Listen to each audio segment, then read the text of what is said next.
آج ہم آپ سے ایک سوال کرتے ہیں۔ وہ سوال یہ ہے کہ ذرا غور کریں، دنیا میں اس سے پیچھے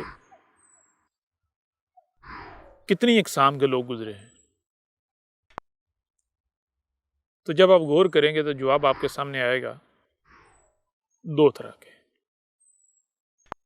ایک وہ لوگ ہیں جن کے بارے میں آپ کا یہ کہنا ہے کہ رب نے ان کے اوپر غضب کیا، یعنی کہ وہ مشرکین تھے، کفار تھے، رب کے باغی تھے، رب کا ان کے اوپر غضب بڑھا، وہ مغضوب قرار دیے گئے، رب کے غضب کا شکار ہوئے۔ اور ان کے برعکس ایک دوسری قسم کے لوگ ہیں جن کو اب دیکھتے ہیں قرآن رب صالحین قرار دیتا ہے۔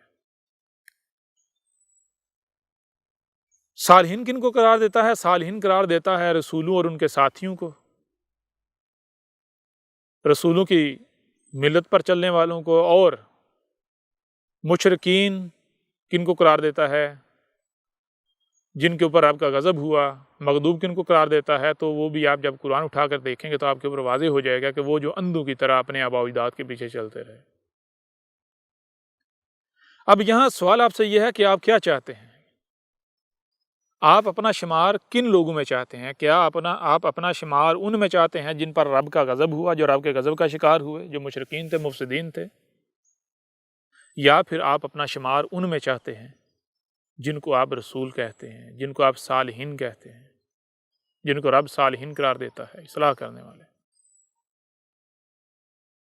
تو اپنے آپ سے پوچھیں اور یہ سوال اس کا جواب دیں تو یقینی طور پر کوئی ایک بھی شخص ایسا نہیں ہوگا کہ جس کا جواب یہ ہو جی میں اپنا شمار مفسدین میں، مشرکین میں چاہتا ہوں، بلکہ ہر کسی کا یہی جواب ہوگا کہ میں چاہتا ہوں کہ میں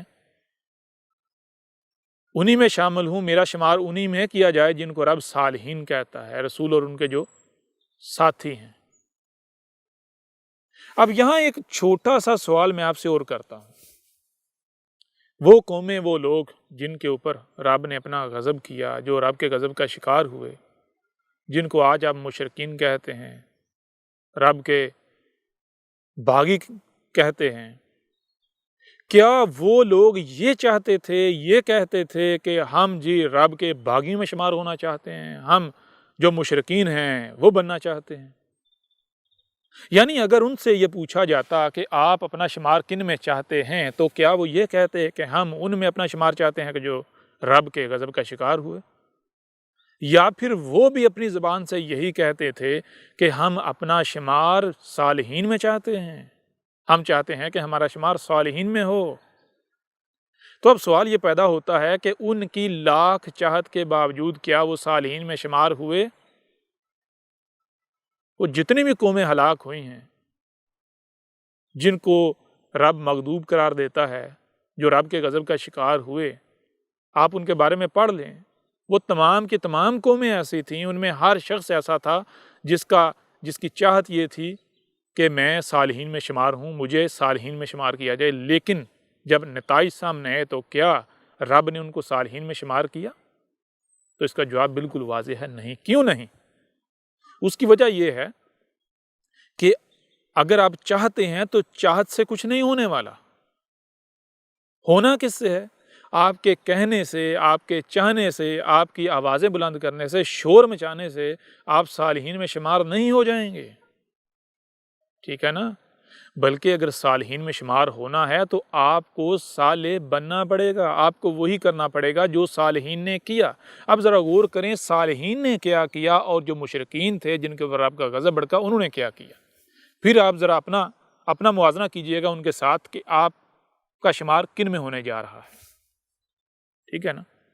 اب سب سے پہلے صالحین کے اوپر، تو صالحین میں سے ہم ایسا کرتے ہیں کہ ایسی شخصیت کو سامنے رکھتے ہیں کہ جس کے اوپر کسی کو بھی اعتراض نہیں ہے، جو سب کی متفقہ شخصیت ہے، وہ ہے ابراہیم۔ جیسا کہ آپ جانتے ہیں قرآن میں بار بار کہا گیا کہ ابراہیم میں تمہاری لیے اسوۃ حسنہ ہے، ابراہیم کی ملت پر قائم ہونا ہے، بار بار یہی کہا گیا کہ تم نے ابراہیم کی ملت پر قائم ہونا ہے، یعنی ابراہیم کے جیسا بننا ہے۔ ابراہیم نے کیا کیا؟ ابراہیم نے کیا کیا کہ وہ صالح بنا، اس کا شمار صالحین میں ہوا، نہ صرف صالحین میں شمار ہوا بلکہ اس کو دوسروں کے لیے جو صالح بننا چاہتے ہیں ان کو رول ماڈل قرار دیا۔ ابراہیم کو ان کے لیے جو صالح بننا چاہتے ہیں ان کے لیے رول ماڈل بنا دیا، عملی نمونہ بنا دیا۔ کیوں؟ آخر کیا کیا تھا ابراہیم نے؟ کیا ابراہیم نے زبان سے دعوے کیے تھے؟ کیا ابراہیم صرف یہ کہتا تھا جی میری چاہت ہے میں صالحین میں شمار ہوں اور اس کے علاوہ وہی کرتا رہا جو آپ کر رہے ہیں؟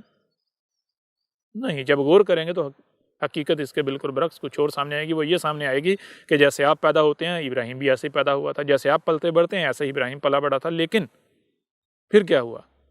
ہوا یہ کہ جیسے کوئی بھی بچہ پیدا ہوتا ہے وہ پیدا ہوتے وقت 100% اپنے والدین کا، اپنے بڑوں کا محتاج ہوتا ہے، لیکن جیسے جیسے وقت گزرتا جاتا ہے وہ بڑا ہوتا جاتا ہے، یعنی خود مختار ہوتا جاتا ہے، خود مختاری کی طرف اپنے قدم بڑھاتا جاتا ہے۔ ایسے ہی ابراہیم کے ساتھ بھی ہوا۔ لیکن ایک وقت آیا کہ جب باقی سب لوگ ہیں وہ یعنی ابراہیم کی عمر کے وہ سارے کے سارے باشعور ہو گئے ہیں، 100% رب نے ان کو صلاحیتیں دے دی ہیں، بااختیار کر دیا ہے، تو وہ باقی تمام معاملات میں خود مختاری کا دعویٰ کر رہے ہیں، لیکن ایک معاملے میں ابھی بھی وہ خود مختاری کا دعویٰ نہیں کر رہے، رب کی دی ہوئی صلاحیتوں کا استعمال نہیں کر رہے۔ وہ کون؟ وہ یہ کہ اسی کو صحیح کہہ رہے ہیں جس کو انہوں نے اپنے بڑوں کو صحیح کہتا پایا، اور اسی کو غلط کہہ رہے ہیں جس کو انہوں نے اپنے بڑوں کو صحیح کہتا پایا، یعنی وہ اسی کو صحیح اور غلط کہہ رہے ہیں جس پر انہوں نے اپنے بڑوں کو پایا۔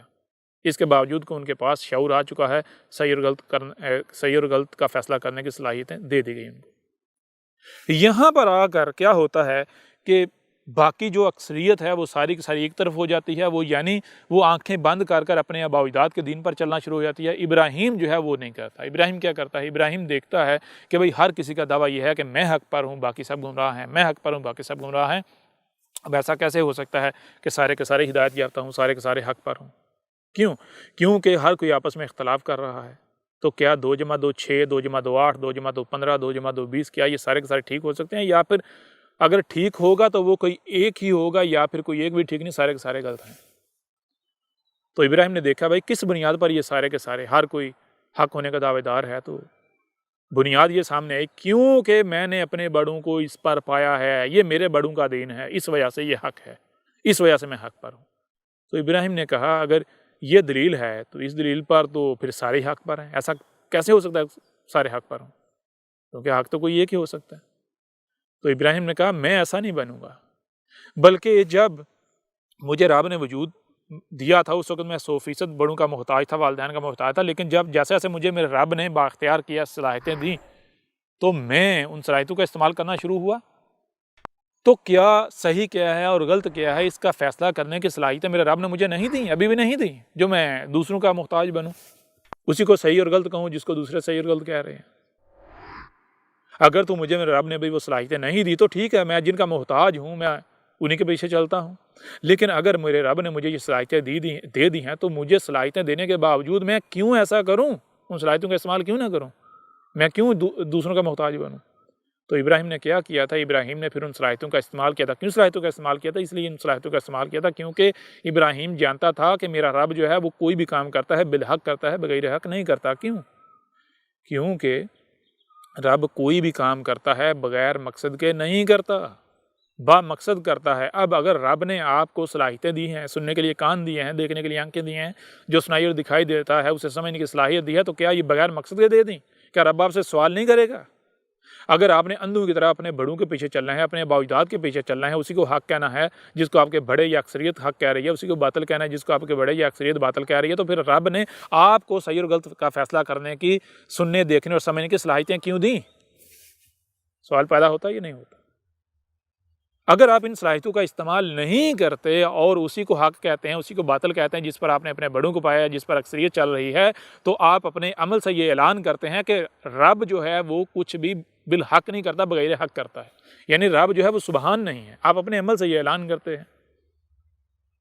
تو ابراہیم نے کہا کہ میں اپنے عمل سے اپنے رب کے سبحان ہونے کا کفر نہیں کروں گا، میں اپنے عمل سے اپنے رب کو جو ہے وہ ایوب والا نہیں کہوں گا، اور نہیں کہوں گا، ظالم نہیں کہوں گا، ٹھیک ہے نا، بغیر حق نہیں کہوں گا اپنے رب کو۔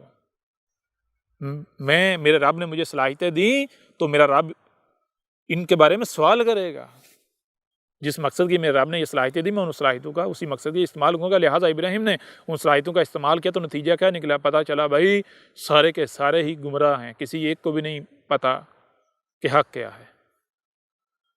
تو پھر جب ابراہیم کے اوپر حق واضح ہوا، کیسے واضح ہوا؟ کیا دنیا کی کسی کتاب میں لکھا ہوا ابراہیم کو حق ملا؟ کیا جو اس وقت بڑے موجود تھے، جو ملاٹے موجود تھے، جو انسانیت کی رہنمائی کے دعوے دار موجود تھے، ان میں سے کسی سے ابراہیم کو حق ملا؟ غور کریں ذرا، اگر ملا تو بتائیں جی، بتائیں ذرا ابراہیم نے کیسے حق پایا تھا؟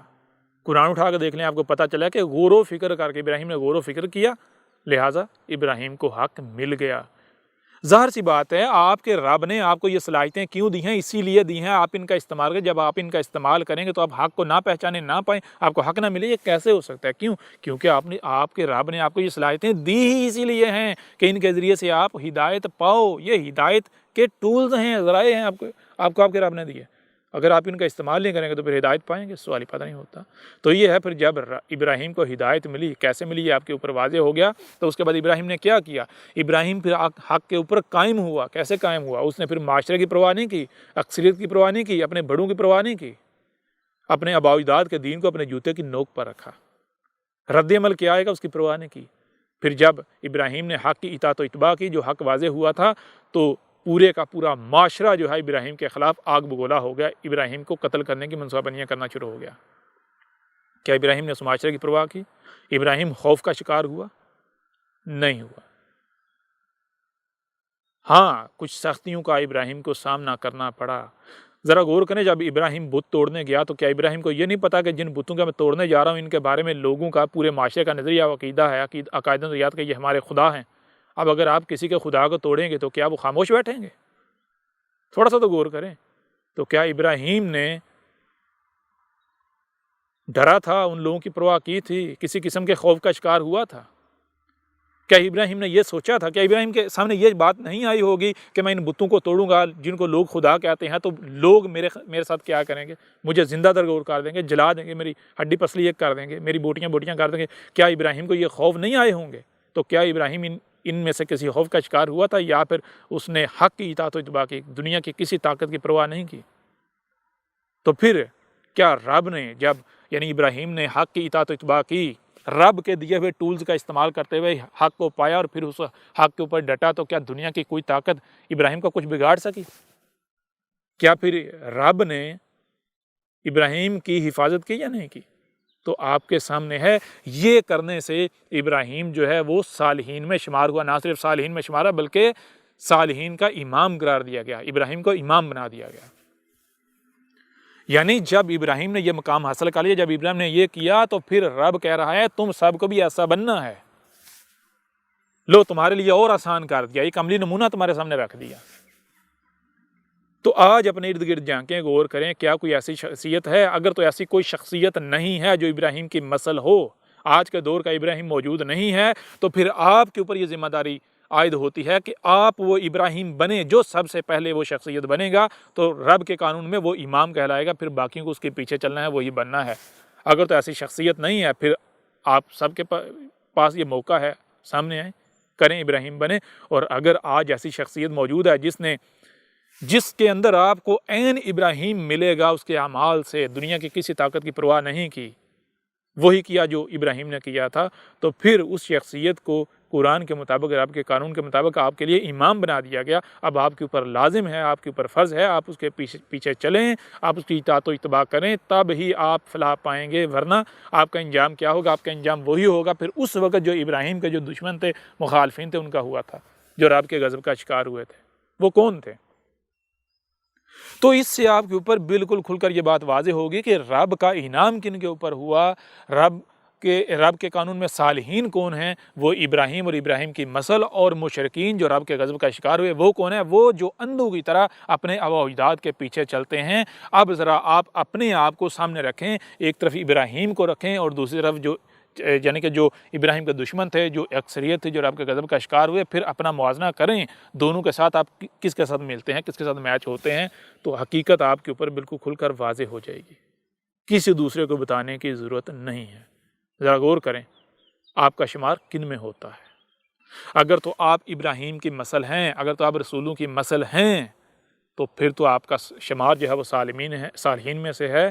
اور اگر آپ جو ہے مسل ثابت ہوتے ہیں دوسروں کی، جو اندھوں کی طرح اپنے آباء و اجداد کے پیچھے چلنے والے ہیں، تو پھر جان لیں آپ کی لاکھ چاہت ہو کہ جی ہم صالحین میں شمار ہوں، رب ہمیں صالحین میں شمارے، بے شک دن رات اب دعوے کریں، گڑ گڑائیں، جو جی چاہیں کریں، دنیا کی کوئی طاقت آپ کو جو مغضوب ہیں ان میں شامل ہونے سے نہیں روک سکتی، ان میں آپ کا شمار ہونے سے نہیں روک سکتی، ٹھیک ہے نا؟ اب یہ فیصلہ آپ کے ہاتھ میں ہے۔ آپ کہتے ہیں رسول میں ہمارے لیے اسوۃ حسنہ ہے، آپ کس کو رسول تسلیم کرتے ہیں؟ جو محمد کو اپنے لیے رسول تسلیم کرتے ہیں وہ ایک سائڈ پہ ہو جائیں، جو عیسیٰ ابن مریم کو اپنے لیے، یسوع مسیح کو اپنے لیے رسول تسلیم کرتے ہیں وہ دوسری طرف ہو جائیں، جو جس کو رسول تسلیم کرتا ہے وہ اپنے یعنی الگ ہو جائیں۔ پھر دیکھیں جس کو بھی رسول تسلیم کرتے ہیں کہ رسول نے کیا کیا، کیا رسول میں اسوۃ حسنہ نہیں ہے؟ اسوۃ حسنہ کا مطلب کیا ہے کہ آپ کے لیے عملی نمونہ ہے، رب نے آپ کے لیے ایک عملی پریکٹیکل ایگزامپل رکھ دی، آپ نے بالکل ویسا بننا ہے۔ تو دیکھیں جس کو آپ اپنا رسول مان رہے ہیں، اپنے لیے رسول تسلیم کریں، کیا اس نے اسی طرح ہدایت پائی، اس نے اس طرح زندگی گزاری جیسے آپ پا رہے ہیں، جیسے آپ زندگی گزار رہے ہیں؟ محمد کے ماننے والوں سے سوال ہے کہ محمد نے کس طرح ہدایت پائی تھی، کیا آپ اسی طرح ہدایت پا رہے ہو جن ذرائع سے محمد نے ہدایت پائی؟ کیا آپ انہی ذرائع کو استعمال کر رہے ہو، انہی ذرائع کو اختیار کر رہے ہو؟ بتاؤ ذرا، دنیا کی کون سی کتاب تھی جس سے محمد کو رہنمائی ملی تھی؟ دنیا کا کون سا ملاٹا تھا جس سے محمد کو رہنمائی ملی تھی؟ دنیا کا کون سا ملاٹا تھا جس کے پیچھے محمد چلا تھا؟ بتاؤ ذرا۔ ہاں، آپ کو محمد کی ایک عرصہ تک، ایک وقت تک وہ زندگی ملے گی جس زندگی میں محمد نے مختلف لوگوں، مختلف فرقوں، مختلف گروہوں کی طرف اپنا رخ کیا ہدایت کے لیے، ہدایت کے طلب کے لیے، لیکن بالآخر محمد کو اپنا رخ رب کی طرف سے کرنا پڑا، قدرت نیچر کی طرف کرنا پڑا۔ دنیا کی تمام کتابوں سے، تمام ملاٹوں سے، تمام مذاہب سے اپنا رخ پھیر کر اپنا قبلہ جو ہے وہ رب کو بنانا پڑا، کائنات کو بنانا پڑا، پھر محمد کو ہدایت ملی۔ یہ رب نے محمد کو آپ کے لیے عملی نمونہ بنایا تھا، تو آپ دیکھیں آپ کیا کر رہے ہیں، کیا وہی کر رہے ہیں جو محمد نے کیا تھا؟ آپ اسی طرح ہدایت پا رہے ہیں جیسے محمد نے پائی تھی، یا پھر اندھوں کی طرح اپنے آباء و اجداد کے پیچھے چل رہے ہیں؟ آپ وہی کر رہے ہیں جو اس وقت محمد کے دشمن کر رہے تھے، آپ وہی کر رہے ہیں جو اس وقت عیسیٰ ابن مریم کے دشمن کر رہے تھے، آپ وہی کر رہے ہیں جو اس وقت موسیٰ کے دشمن کر رہے تھے، آپ وہی کر رہے ہیں جو اس وقت رام اور کرشن کے دشمن کر رہے تھے، آپ وہی کر رہے ہیں جو اس وقت ابراہیم کے دشمن کر رہے تھے۔ حقیقت بالکل واضح ہے۔ آج اگر آپ حق کو تسلیم نہیں کرتے تو نقصان کسی دوسرے کا نہیں ہے، عقل کے اندھو گدھے کے بچے، نقصان آپ کا اپنا ہے، ٹھیک ہے نا؟ کسی کا کیا نقصان ہے؟ باقی میرے اوپر ہے حق کو کھول کھول کر پہنچانا، جو کہ میں بڑے آسان طریقے سے کھول کھول کر پہنچا رہا ہوں۔ اب بھی اگر کوئی یہ کہے جی ہمیں سمجھ نہیں آ رہی، تو ٹھیک ہے بھائی، لگے رہو، کسی نے منع تھوڑی کیا، لگے رہو، موج کرو، استکبار کہو، کفر کرو، مذاق اڑاؤ، طنز کرو، گالیاں دو، بکواسات کرو، اس سے بگڑے کیا، اس سے فرق کیا پڑے گا؟ پھر اس کے علاوہ بہت ساری ای میلز آتی ہیں، بہت سارے بھائیوں کی طرف سے، بہنوں کی طرف سے ای میلز آتی ہیں کہ احمد عیسیٰ بھائی، احمد عیسیٰ، ہم جو ہے وہ مختلف جو اپنے آپ کو علماء کہہ رہتے ہیں، بڑے بڑے علماء، ان کو ہم کالیں کرتے ہیں، تو انہیں ہم کہتے ہیں جی آپ انسانیت کی رہنمائی کے دعوے دار ہیں۔ اس وقت آپ کے اوپر یہ فرض ہے کہ ایک شخص جو رسول ہونے کا دعوے دار ہے، جو کہتا ہے میں وہی عیسیٰ ہوں جس کا آپ انتظار کر رہے ہو، تو یہ آپ کی ذمہ داری بنتی ہے کہ آپ تحقیق کریں، اسٹڈی کریں، اور آپ ہمارے اوپر واضح کریں کہ آیا وہ حق ہے یا باطل ہے۔ یعنی وہ کہتے ہیں کہ ہم ان علماء کو کہتے ہیں دیکھیں جی، آپ بھی اور سب کے سب مسلمان یا ہر کوئی جو ہے وہ رب کی طرف سے مسیحا کے انتظار میں ہے۔ تو ایک شخص ہے وہ آ کر یہ اعلان کرتا ہے، دعویٰ کرتا ہے کہ میں وہی مسیحا ہوں، اور وہ صرف زبان سے آ کر نہیں کہتا بلکہ اس کا عمل ہے، وہ ہر وہ کام کر رہا ہے جو مسیحا نے کرنا تھا، اس کی دعوت، اس کا لٹریچر، اس کی باتیں یہ واضح کر رہی ہیں۔ اب اگر تو وہ واقعتاً وہی مسیحا ہے تو آپ امت کی رہنمائی کے دعوے دار، آپ کے اوپر یہ فرض ہے کہ آپ اس کی تصدیق کریں۔ اگر وہ مسیحا نہیں ہے، وہ جو ہے وہ کذاب ہے، وہ مشرک ہے، وہ رب کا دشمن ہے، تو پھر آپ چونکہ علماء ہے تو آپ اپنے عالم ہونے کا حق ادا کریں، آپ علم سے، دلائل کے ساتھ آپ اس کا رد کریں، آپ اس کو باطل ثابت کریں تاکہ ہمارے اوپر حقیقت واضح ہو۔ اب وہ آگے سے بتاتے ہیں کہ احمد عیسیٰ بھائی جتنے بھی ملاٹے ہیں کوئی ایک بھی ملاٹا ایسا نہیں ہے کہ جو آگے سے علم سے بات کرے، بلکہ یہ کیا کرتے ہیں، آگے سے گالیاں دینا شروع کر دیتے ہیں، بکواسات کرنا شروع کر دیتے ہیں، دھمکیاں دینا شروع کر دیتے ہیں، اور ایک ہی بات کرتے ہیں، کہتے ہیں کہ اس کو احمد عیسیٰ کو کہو پاکستان آئے، احمد عیسیٰ کو ہمارے سامنے آئے، دیکھو ہم اس کی ہڈی پسلی اس کی بوٹی بوٹی یہ کر دیں گے۔ بھائی بڑی عجیب بات ہے، یہ لوگ اپنے آپ کو علماء کہلواتے ہیں، اپنے آپ کو علماء۔ عالم کا کام کیا ہوتا ہے؟ عالم کا کام ہے بھائی علم کے ساتھ، دلیل کے ساتھ بات کرنا، دلیل کے ساتھ جواب دینا۔ اور یہ آگے سے کرتے ہیں، جب لوگ ان سے رابطہ کرتے ہیں، یہ آگے سے وہ کرتے ہیں جو گلی کے گنڈے کرتے ہیں، جو بدماش کرتے ہیں۔ بھائی دھمکیاں عالم نہیں دیتے، ٹھیک ہے نا، گالیاں، بکواسات، دھمکیاں، ہمارے سامنے آئے، یہاں آئے، ہم اس کی ہڈیاں کاٹ دیں گے، ہم بوٹیاں کر دیں گے اس کی، ہم اس کو قتل کر دیں گے، یہ کر دیں گے، وہ کر دیں گے۔ اور یہ تو گلی کے گنڈے کرتے ہیں، یہ تو بدماش کرتے ہیں۔ تو مجھ سے پوچھتے ہیں احمد بھائی یہ ایسا کیوں کرتے ہیں؟ تو میں نے کہا اب بھی آپ مجھ سے پوچھتے ہو، بھائی آپ یہ دیکھو کہ احمد عیسیٰ نے کیا ہر طرح کے دجل چاک نہیں کر دیے؟ یہ جن کو آپ صدیوں سے بڑے بڑے علماء سمجھ رہے تھے، تو آج دیکھو کہ احمد عیسیٰ نے ملاٹوں کے دجل چاک نہیں کر دیے۔ یہ علماء تھے یا بدماش؟ گلی کے گنڈے تھے، اور یہ تو گنڈے تھے، انہوں نے علماء کے لبادے اوڑے ہوئے تھے۔ آج احمد عیسیٰ آیا تو احمد عیسیٰ کا نام ان کے سامنے لینے کی دیر ہے، ان کا وہ لبادہ چاک ہو جاتا ہے، کیونکہ عالم کا کام دھمکیاں دینا نہیں ہوتا، عالم کا کام بکواسات کرنا نہیں ہوتا، عالم کا کام گالیاں دینا نہیں ہوتا، دھمکیاں دینا نہیں ہوتا۔ ادھر آئے اس کو سامنے لاؤ، ہم یہ کر دیں گے، ہم وہ کر دیں گے، ہم قتل کر دیں گے، سامنے آئے، چھپا ہوا کیوں ہے؟ عالم یہ نہیں کرتا۔ عالم کہتے ہیں جو علم کے ساتھ بات کرتا ہے، علم سے رد کرتا ہے، وہ کہتا ہے بھائی منوانا ہمارا کام نہیں ہے، ہمارا کام ہے کہ ہم علم کے ساتھ حق کو واضح کر دیں، پھر اگر کوئی مانتا ہے ٹھیک ہے، نہیں مانتا تو اس کی اپنی مرضی۔ منوانا رب کا کام ہے۔ جب منوانے کی ٹھیکیداری رسولوں نے نہیں لی تو یہ ملاٹے کون ہوتے ہیں؟ وہ کون سا رسول ہے جس نے کہا جی مانو ہی مانو، میں منوانے کے لیے آیا ہوں؟ قرآن اٹھا کر دیکھ لیں، قرآن کہہ رہا ہے کہ کوئی ایک بھی رسول ایسا نہیں جس کے آ کر یہ کہا ہوگی میں منوانے کے لیے آیا نہیں۔ ہر رسول نے یہ کہا میرا کام ہے کھول کھول کر پہنچا دینا، حق پہنچا دینا، پھر کوئی مانتا ہے مانے، نہیں مانتا نہ مانے، کوئی مانتا ہے اس کا اپنا فائدہ، نہیں مانتا اس کا اپنا نقصان۔ ہاں منوانا کام ہے رب کا، رب منوا لے گا۔ تو یہ ملاٹے کیا کرتے ہیں بتائیں ذرا؟ حقیقت آپ کے اوپر جو ہے وہ کھل کر واضح ہوگی کہ یہ ملاٹے، یہ علماء تھے ہی نہیں، یہ تو بدماش تھے، گلی کے گنڈے تھے، گلی کے گنڈے۔ انہوں نے علماء کے لبادے اڑے ہوئے تھے۔ آج احمد عیسیٰ کا نام لینے کی دیر ہے، ان کے لبادے اتر جاتے ہیں اور اندر سے گنڈے برآمد ہو جاتے ہیں، نمودار ہو جاتے ہیں۔ ٹھیک ہے جی، یہ ہو گیا۔ پھر اس کے علاوہ ایک اور سوال جو ہے بہت زیادہ آتا ہے، احمد عیسیٰ بھائی کچھ ملاٹے جو ہیں، ایک تو پہلی تو بات یہ ہے کہ کوئی ایک بھی ملاٹا نہیں ہے جس کے پاس آپ کی کسی ایک بھی بات کا جواب ہو، پہلی بات۔ دوسری بات یہ ہے کہ جب ان لوگوں کو کہا جاتا ہے، ان کو مجبور کیا جاتا ہے کہ احمد عیسیٰ کا جواب دو، تو یہ آگے سے ایک بہانہ بناتے ہیں۔ وہ بہانہ یہ ہے کہ جی ہم اس کا اگر جواب دیں گے تو یہ مشہور ہو جائے گا، یہی تو یہ چاہتا ہے۔ بھائی میں آپ سے سوال کرتا ہوں تھوڑا سا غور کریں آپ، یہ ہم اگر اس کا جواب دیں گے تو یہ مشہور ہو جائے گا، کیا کوئی عالم ایسا کہہ سکتا ہے؟ عالم کا کام یہ ہے آگے سے کہنا کہ جی ہم اس فلاں کا جواب دیں گے تو مشہور ہو جائے گا؟ عالم کا تو کام ہی یہ ہے کہ اگر کوئی بھی شخص کیسا ہی کیوں نہ ہو، اگر وہ کوئی بات کرتا ہے اور وہ بات غلط ہے تو عالم کا کام ہے دلائل کے ساتھ اس کو غلط ثابت کرنا۔ کیا کوئی مجھے یہ بتائیں کہ کیا ان ملاٹوں کو رب نے یہ کوئی ان کے ساتھ کوئی کنٹریکٹ کیا، کوئی ان کے ساتھ معاہدہ کیا کہ تم نے لوگوں کو مشہور نہیں کرنا یا مشہور کرنا ہے؟ کیا ان کے پاس یہ کنٹریکٹ ہے؟ جی۔ اور پھر دوسری بات، کیا یہ ماں کے پیٹ سے ہی مشہور پیدا ہوئے تھے؟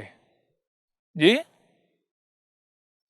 یہ جو کہتے ہیں نا ہم اس لیے جواب نہیں دیتے کہ یہ مشہور نہ ہو جائے، جان لیں ان گدھے کے بچوں کے پاس کوئی جواب ہے نہیں، ان کو پتہ ہے یہ کذاب ہیں، یہ مکار لوگ ہیں، ان کو پتہ ہے ان کے پاس کسی قسم کا کوئی جواب نہیں ہے۔ ٹھیک ہے نا، عالم کا یہ کام نہیں ہوتا کہ وہ آگے سے یہ کہے جی مشہور ہو جائے گا، یہ ہو جائے گا، وہ ہو جائے گا، ایسا ہے ویسا ہے، بالکل نہیں۔ یہ گدھے کے بچے ہیں، جاہل ہیں، بہت بڑے مشرک ہیں۔ ان کو لگتا ہے ایسے یہ لگا ہوا ہے 4 دن شور میں جائے گا، چپ کر جائے گا، تو یہ دیکھ نہیں ان کے ساتھ ہو کیا رہا ہے اب، کوئی ایک بھی نہیں بچے گا، یہ رب کا وعدہ ہے۔ حق کو حق حاصل ہے کہ اسے تسلیم کیا جائے. حق جب تک آتا نہیں ہے تب تک مہلت ہوتی ہے، تب تک وقت ہوتا ہے، تب تک باطل جو جی کرتا رہے دندناتا پھرے. لیکن جب حق آ جائے تو حق لا شریک ہے، حق اپنا شریک برداشت نہیں کرتا. اگر دیکھیں اگر تو احمد عیسیٰ کذاب ہے، یہ حق نہیں ہے، پھر تو ٹھیک ہے، ٹینشن نہیں لینی چاہیے، بے فکر ہو جائیں. غور کریں اگر یہ حق ہے، احمد عیسیٰ حق ہے، تو پھر جان لیں آپ کی دکانداریاں مزید نہیں چلیں گی، آپ رب کے غضب کا شکار ہوگے، رب آپ کو ہلاک کرے گا. کیوں؟ اگر یہ حق ہے تو پھر حق کو حق حاصل ہے، حق کو تسلیم کیا جائے. کیوں؟ کیونکہ حق لا شریک ہے، حق اپنا شریک نہیں تسلیم کرتا، نہیں برداشت کرتا. جب حق آ جاتا ہے تو پھر حق اپنا شریک مٹا دیتا ہے.